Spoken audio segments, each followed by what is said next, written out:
YouTube, it's Jethro. A little quick garden update.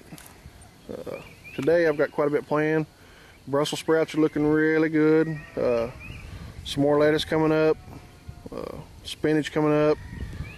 Let's see what I have there. I think right in there it's kind of hard to see, but I think I had some carrots down through there.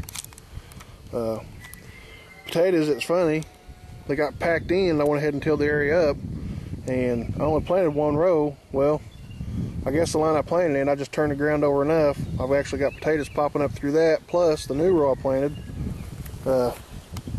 Potatoes kind of popping in a little bit here and there. Cabbages are looking pretty good. I did go and find, they've been eating on quite a bit, and we had some rain the other night, and I've been gone for a 48-hour shift, so I had some more eating done on them. But I did go and find, at Walmart, 7 has a green bug killer. It's made with pyrethrin. It's oil off of chrysanthemums, so that's a really good product that it's supposed to get rid of over 250 different types of bugs. So, you know, that's a, if you don't want to use chemical pesticides with all the other stuff in it, pyrethrin, that's a natural bug killer. So beans are coming up looking good. Had a half row of beets the other day. Yeah, the light so you can see them. And my beets, they're coming up everywhere now. But anyway, I had the starlings come in and they ate part of the row of beets. So I went ahead and tilled that whole thing up. It just ticked me off. And come back in and just broadcast them out. And they're coming up real good. So today I've also got to get some pie pans put up to give me a little reflection and some noise. The other day before I left for work, I did get in 30 tomato plants. Zoom that out. I usually hill them up. I seen another one down in, I guess, Louisiana on the 22nd. They had a lot of rain, and I pretty much do the same thing as him. I mean, the ground here doesn't do too bad, especially when you put as much mushroom compost and stuff on as I do. But it drains well, but I always hill everything up, and then I mulch really well, so that way when it comes down to watering, I can wet my mulch really well, and it just keeps the ground kind of moist. So today I've got one day off before I go back in for another 24 hours, and this is just going to be a maintenance day on the garden, and I might get enough energy up to do some more this afternoon and go ahead and plant some more.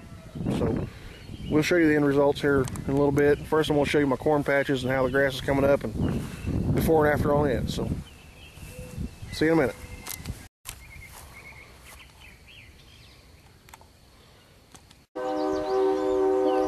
Yep. Alright guys, so went through and done a nice tilling on the patch.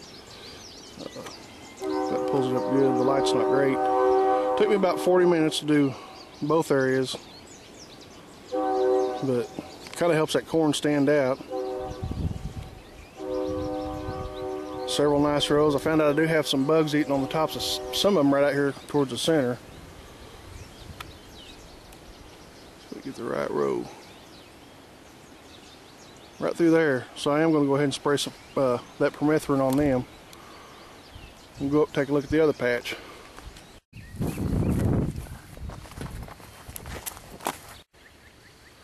Okay guys, so this is my other patch of corn. This is down on my bottoms from my house. Just to show you, there's, well, zoom out.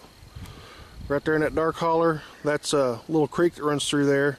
We got quite a bit of rain a while back, and I try not to plant this side of the garden too much. This is the east side of the garden. It's about the lowest spot, and it does hold quite a bit of water. But if you can see, I've got grass starting to come up through here. Corn's looking pretty good. I did spread some triple 10 on it before I tilled it up and started to plant the corn. There's a bad batch of grass over there inside my corn. This is going to be golden bantam cross.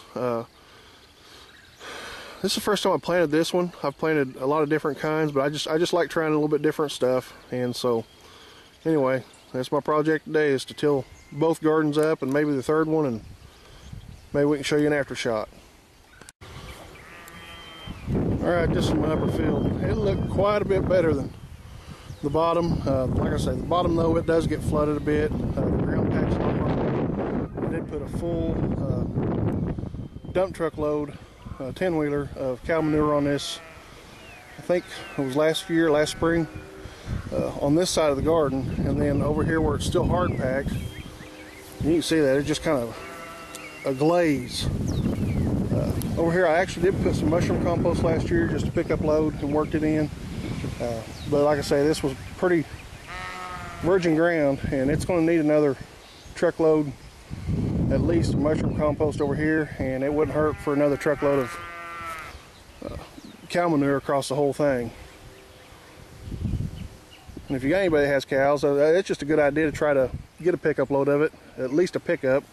If you got a dump truck, then, or access to one, a dump truck is ideal for a decent sized garden plot.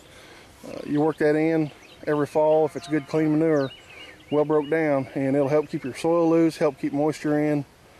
So now I'm gonna have to go ahead and get my fertilizer from the store. I don't have enough to do all this yet, and we'll work on running some fertilizer, and in about a week you'll notice a major difference in that corn. It'll jump up big time.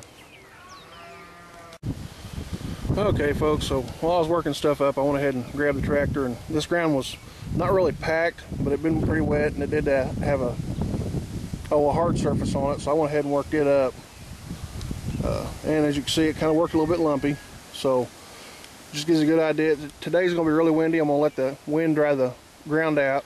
I'll probably come back and till it again. We're supposed to have chances of rain, slight chances off and on throughout the week, but nothing major, so a little bit of moisture is not going to hurt anything. What I did do, or didn't do, give you a couple reasons down here. When I put my tomato plants in the ground, I took a bunch of that mushroom compost and I mixed it in each one of those hills. You can kind of see some up around the top of the plant. Well, I mixed it all through that down the center. That's going to keep that ground from packing around the tomato plants. It's going to let them breathe. It's going to let me water them easy. But the more the ground packs in between them, the less likely I'm to have problems with grass. The easier it's going to be for me to go ahead and mulch and keep it tamped down.